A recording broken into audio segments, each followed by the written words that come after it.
Hello friends, ഞാൻ ഇന്ന് Lee bridge railway സ്റ്റേഷനിലേക്ക് പോകുമ്പോൾ യാദൃശ്ചികമായിട്ട് കണ്ടൊരു കാഴ്ചയാണ്. എവിടെ നോക്കിയാലും ഉപ്പ്.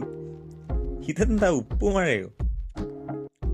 അപ്പോഴാണ് മനസ്സിലായത്, തണുപ്പ് കാലമായി കഴിഞ്ഞാൽ UK-യിലും മറ്റു രാജ്യങ്ങളിലൊക്കെ ചെയ്യുന്ന ഒരു രീതിയാണ്.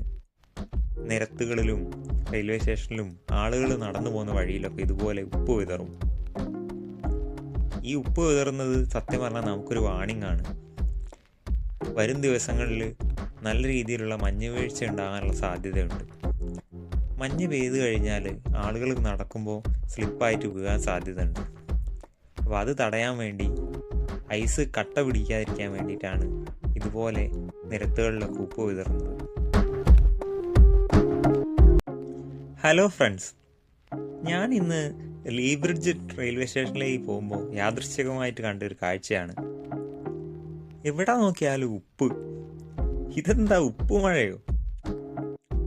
അപ്പോഴാണ് മനസ്സിലായത്, തണുപ്പ് കാലമായി കഴിഞ്ഞാൽ UK-യിലും മറ്റു രാജ്യങ്ങളിലൊക്കെ ചെയ്യുന്ന ഒരു രീതിയാണ്.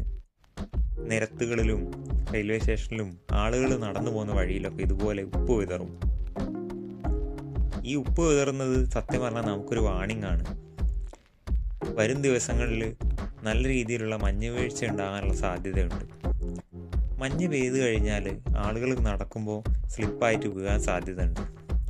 അപ്പോൾ അത് തടയാൻ വേണ്ടി ഐസ് കട്ട പിടിക്കാതിരിക്കാൻ വേണ്ടിയിട്ടാണ് ഇതുപോലെ നിരത്തുകളിലൊക്കെ ഉപ്പ് വിതറുന്നത്.